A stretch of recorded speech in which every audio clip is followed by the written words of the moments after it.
Ban ಇನ್ ಮುಂದೆ junk food ban ಆಗಿದೆ. ರಾಜ್ಯದ ಶಾಲೆ ಹಾಗೆ ಆಸ್ಪತ್ರೆ ಕ್ಯಾಂಟೀನ್ಗಳಲ್ಲಿ ಹೆಲ್ದಿ ಫುಡ್ ಮಾತ್ರ ಏನು ಆರೋಗ್ಯ ಸಚಿವರು ಆದೇಶ ಹೊರಡಿಸಿದ್ದಾರೆ. ಇನ್ ಮುಂದೆ ಜಂಕ್ ಫುಡ್ ಬಂದು ಆರೋಗ್ಯವೇ ಫಸ್ಟ್.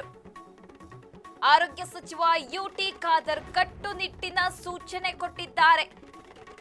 ಜಂಕ್ ಫುಡ್ ಮಾರಾಟ ನಿಷೇಧಕ್ಕೆ ಬೀಳಲಿದೆ ಬ್ರೇಕ್.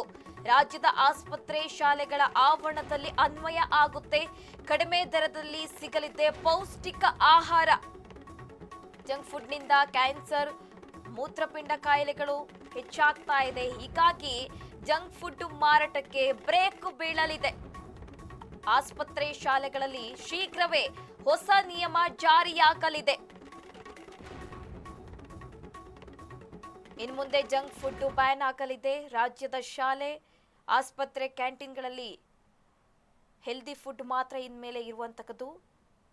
ಆರೋಗ್ಯ ಸಚಿವ ಯುಟಿ ಖಾದರ್ ಮಹತ್ವದ ಆದೇಶ ಹೊರಡಿಸಿದ್ದಾರೆ. ಇವತ್ತು ಆ ಒಂದು ರೌಂಡ್ ಟೆಸ್ಟಿಂಗ್ ಎಲ್ಲ ಇವತ್ತು ರೇಡ್ ನಡೀತಾ ಇದೆ ಒಂದು. ಮತ್ತು ಮುಂದಿನ ದಿನದಲ್ಲಿ ನಾವು ಚರ್ಚೆ ಮಾಡಿಕೊಂಡು ಯಾವ ಮಕ್ಕಳಿಗೆ, ಯಾಕಂದರೆ ಫಸ್ಟ್ ಸ್ಟ್ಯಾಂಡರ್ಡ್ ಇಂದ 10th ಅಥವಾ ಸೆಕೆಂಡ್ PUC ತನಕ ಅವರು ಬಹುಶಃ ವೆರಿ ಡೆಲಿಕೇಟ್ ಬಾಡಿ ಅದು. ಇದಕ್ಕೆ ಈಗ ನೀವೆಲ್ಲ ಬಂದಾಗಿದೆ, ಬದುಕಿದೆವು ಹೋದೆವು ಅಂತ ಕಾಲಘಟ್ಟದಲ್ಲಿ ಎಲ್ಲ ತಿಂದೆಲ್ಲ ಬಂದಾಗಿದೆ. ಈಗ ಏನು ಸಹ ನಮಗೆ ಚೇಂಜ್ ಮಾಡಲಿಕ್ಕೆ ಆಗೋದಿಲ್ಲ. ಇದಕ್ಕೆ ಅಟ್ಲೀಸ್ಟ್ ಈಗ ನಾವು ಸಣ್ಣ ಸ್ಕೂಲ್ ಮಟ್ಟದಿಂದ ಪ್ರಾರಂಭ ಮಾಡಿದರೆ 10 ವರ್ಷ ನಂತರ ಆದರೂ ಕೂಡ ಆರೋಗ್ಯವಂತವಾದ ಸಮಾಜತೆ ನಮಗೆ ನಿರ್ಮಾಣ ಮಾಡಲಿಕ್ಕೆ ಒಂದು ಸಾಧ್ಯವಾಗ್ತದೆ. ಸೊ ಅದಕ್ಕೆ ಪ್ರಿವೆಂಟಿವ್ ಮೆಷರ್ಸ್ ಸಂಬಂಧಪಟ್ಟಾಗೇನು ಈಗ ನಾವು ನೋಡುವಾಗ ಈ ಬೇರೆ ಬೇರೆ ರೋಗಗಳೆಲ್ಲವೂ ಕೂಡ ಕ್ಯಾನ್ಸರ್ ಇರಲಿ, ಇದೆಲ್ಲ ಕಮ್ಯುನಿಕೇಬಲ್ ಡಿಸೀಸ್ ಥರನೇ ಆಗಿದೆ. ನಾನ್ ಕಮ್ಯುನಿಕೇಬಲ್ ಡಿಸೀಸ್ ಈ ಕಮ್ಯುನಿಕೇಬಲ್ ಡಿಸೀಸ್ ಥರನೇ ಇದು ಹರಡ್ತಾ ಇದೆ. ಅದು ಏನಂತ ಲೆಕ್ಕ ಸಿಕ್ಕುವುದಿಲ್ಲ ಈಗ ನಮಗೆ, ಒಟ್ಟಾರೆಯಾಗಿ ಏನಂತ ಆಗೋದಿಲ್ಲ. ಕ್ಯಾನ್ಸರ್ ಎಲ್ಲ ಕೋವಿಡ್ ಅಂತ ಪರಿಸ್ಥಿತಿ ಆಗುವಂಥ ಪರಿಸ್ಥಿತಿ ಆಗ್ತದೆ. ಪ್ರತಿಯೊಂದು ಮನೆಯಲ್ಲಿ ಪ್ರತಿಯೊಬ್ಬರಿಗೆ ಬರುವಂಥ ವಿಚಾರ ಇದೆ. ಇದೆಲ್ಲ ಯಾಕೆಂದರೆ ಮೋಸ್ಟ್ಲಿ ಇಟ್ಸ್ ಫುಡ್ ಹ್ಯಾಬಿಟ್ ಅಲ್ವಾ. ಸೊ ನಾವು ರೋಗ ಬಂದ ನಂತರ ಮದ್ದು ಕೊಡೋ ಬದಲು ರೋಗ ಬರದ ರೀತಿ ಏನೆಲ್ಲ ಕ್ರಮ ಕೈಗೊಳ್ಬೋದು ನಾವು ಅದನ್ನು ಮಾಡಬೇಕು. ಅದಕ್ಕೆ ನಾವು ಚರ್ಚೆ ಮಾಡ್ತೇವೆ. ಆ ಉದ್ದೇಶದಿಂದ ಈ ಬಗ್ಗೆ ಹೆಚ್ಚಿನ ಡೀಟೇಲ್ಸ್ ಕೊಡ್ತಾರೆ ನಮ್ಮ ಪ್ರತಿನಿಧಿ ದೀಪಾ ದೂರವಾಣಿ ಸಂಪರ್ಕದಲ್ಲಿದ್ದಾರೆ. ದೀಪಾ, ರಾಜ್ಯ ಸರ್ಕಾರ ಈಗ ಆರೋಗ್ಯ ಸಚಿವರು ಒಂದು ಮಹತ್ವದ ಸೂಚನೆ ಕೊಟ್ಟಿರುವಂತದ್ದು.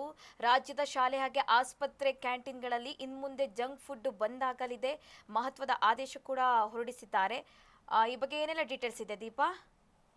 ಎಸ್ಪಿ ರಾಜ್ಯದಲ್ಲಿ ಹೆಚ್ಚುತ್ತಿರುವಂತಹ ಈ ಕ್ಯಾನ್ಸರ್ ಆಗಿರ್ಬೋದು, ಮೂತ್ರಪಿಂಡದ ಕಾಯಿಲೆಗಳಾಗಿರ್ಬೋದು ಸೇರಿದಂತೆ ಈ ಜೀವನ ಶೈಲಿ ಸಂಬಂಧಿತ ಆರೋಗ್ಯ ಸಮಸ್ಯೆಗಳನ್ನ ಗಮನದಲ್ಲಿಟ್ಕೊಂಡು ರಾಜ್ಯದ ಆಸ್ಪತ್ರೆ ಮತ್ತೆ ಈ ಶಾಲೆಗಳ ಕ್ಯಾಂಟೀನ್ಗಳಲ್ಲಿ ಜಂಕ್ ಫುಡ್ ಮಾರಾಟಕ್ಕೆ ಬ್ರೇಕ್ ಹಾಕೋದಕ್ಕೆ ಆರೋಗ್ಯ ಇಲಾಖೆ ಮುಂದಾಗಿದೆ ಅಂತಾನೆ ಹೇಳ್ಬೋದು.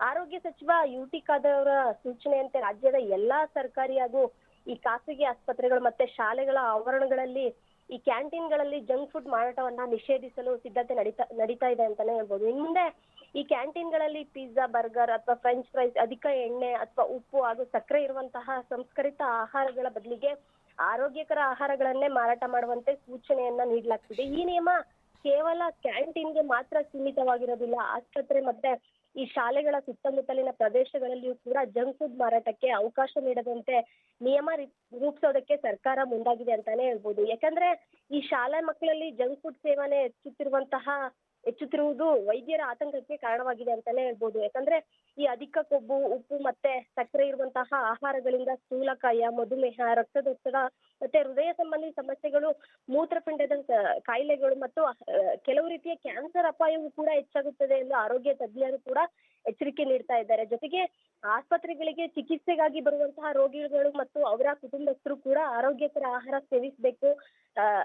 ಆದ್ರೆ ಅನೇಕ ಆಸ್ಪತ್ರೆಗಳ ಕ್ಯಾಂಟೀನ್ಗಳಲ್ಲಿ ಈ ಜಂಕ್ ಫುಡ್ ಹೆಚ್ಚಾಗಿ ಲಭ್ಯವಾಗ್ತಿರುವ ಬಗ್ಗೆ ದೂರುಗಳು ಕೂಡ ಕೇಳಿ ಬರ್ತಾ ಇದೆ. ಈ ಕಾರಣಕ್ಕೆ ಆಸ್ಪತ್ರೆಗಳಲ್ಲಿ ಆರೋಗ್ಯಕರ ಆಹಾರವನ್ನೇ ಒದಗಿಸುವ ನಿರ್ಧಾರ ಕೈಗೊಳ್ಳೋದಕ್ಕೆ ಆರೋಗ್ಯ ಇಲಾಖೆ ಮುಂದಾಗಿದೆ ಅಂತ ಹೇಳ್ಬೋದು. ಇನ್ನ ಇತ್ತೀಚಿನ ದಿನಗಳಲ್ಲಿ ಈ ಕ್ಯಾನ್ಸರ್ ಮತ್ತೆ ಈ ಕೊಬ್ಬಿನ ಯಕೃತ್ ಸಮಸ್ಯೆ, ಇಲ್ಲ ಹೃದಯ ಸಂಬಂಧಿ ಕಾಯಿಲೆಗಳು ಸೇರಿದಂತೆ ಕಾಯಿಲೆಗಳ ಸಂಖ್ಯೆ ಹೆಚ್ಚಾಗ್ತಿರುವುದರಿಂದ ಆರೋಗ್ಯ ಇಲಾಖೆ ಈ ಕಳವಳಕ್ಕೆ ಕಾರಣವಾಗಿದೆ ಅಂತಾನೆ ಹೇಳ್ಬೋದು. ಕೇವಲ ಚಿಕಿತ್ಸೆ ನೀಡೋದಷ್ಟೇ ಅಲ್ಲ, ಆರೋಗ್ಯಕರ ಜೀವನ ಶೈಲಿಯನ್ನು ಕೂಡ ಉತ್ತೇಜಿಸುವಂತಹ ಜವಾಬ್ದಾರಿ ಸರ್ಕಾರದ ಮೇಲಿದೆ ಅನ್ನೋ ಕಾರಣಕ್ಕೆ ಈ ನಿರ್ಧಾರವನ್ನ ಕೈಗೊಳ್ಳೋದಕ್ಕೆ ಸರ್ಕಾರ ಮುಂದಾಗಿದೆ. ಇದರಿಂದ ವಿದ್ಯಾರ್ಥಿಗಳಲ್ಲಿ ಈ ಆರೋಗ್ಯಕರ ಆಹಾರ ಸೇವಿಸುವಂತಹ ಅಭ್ಯಾಸ ಬೆಳೆಸೋದು, ರೋಗಿಗಳಿಗೆ ಈ ಪೌಷ್ಟಿಕ ಆಹಾರ ದೊರಕುವಂತೆ ಮಾಡೋದು, ಹಾಗೆ ದೀರ್ಘಾವಧಿಯಲ್ಲಿ ಸಾರ್ವಜನಿಕ ಆರೋಗ್ಯವನ್ನ ಉತ್ತಮಗೊಳಿಸೋದು ಸರ್ಕಾರದ ಪ್ರಮುಖ ಉದ್ದೇಶ ಆಗಿದೆ ಎಂದು ಆರೋಗ್ಯ ಸಚಿವ UT ಖಾದರ್ ಅವರು ತಿಳಿಸಿದ್ದಾರೆ ಅಂತಾನೆ ಹೇಳ್ಬೋದು. ಸದ್ಯ ಈ ಕುರಿತು ಮಾರ್ಗಸೂಚಿಗಳನ್ನ ಅಂತಿಮಗೊಳಿಸೋ ಕೆಲಸ ನಡೀತಾ ಇದ್ದು, ಶೀಘ್ರದಲ್ಲೇ ಅಧಿಕೃತ ಆದೇಶ ಹೊರಬೀಳುವಂತಹ ಸಾಧ್ಯತೆ ಇದೆ. ಆದೇಶ ಜಾರಿಯಾದ ಬಳಿಕ ನಿಯಮ ಉಲ್ಲಂಘಿಸಿ ಜಂಕ್ ಫುಡ್ ಮಾರಾಟ ಏನಾದ್ರು ಈ ಕ್ಯಾಂಟೀನ್ ಮಾಡಿದ್ರೆ ಅವರ ವಿರುದ್ಧ ಕ್ರಮ ಕೈಗೊಳ್ಳುವಂತಹ ಸಾಧ್ಯತೆ ಕೂಡ ಇದೆ. ಒಟ್ಟಾರೆಯಾಗಿ ಈ ಶಾಲೆ ಮತ್ತೆ ಆಸ್ಪತ್ರೆ ಪರಿಸರವನ್ನ ಆರೋಗ್ಯವಾಗಿರಿಸೋದಕ್ಕೆ, ಹಾಗೆ ಈ ಆರೋಗ್ಯಕರ ಆಹಾರ ಸಂಸ್ಕೃತಿಯನ್ನ ಉತ್ತೇಜಿಸೋದಕ್ಕೆ ಈ ಆರೋಗ್ಯ ಇಲಾಖೆ ಈ ಮಹತ್ವದ ಹೆಜ್ಜೆಯನ್ನ ಇಟ್ಟಿದೆ. ಇದರ ಅನುಷ್ಠಾನ ಹೇಗಿರಲಿದೆ ಅನ್ನೋದನ್ನ ಕಾದಷ್ಟೇ ನೋಡ್ಬೇಕಾಗಿದೆ ಸುರಭಿ. ಮಾಹಿತಿಗಾಗಿ ಧನ್ಯವಾದಗಳು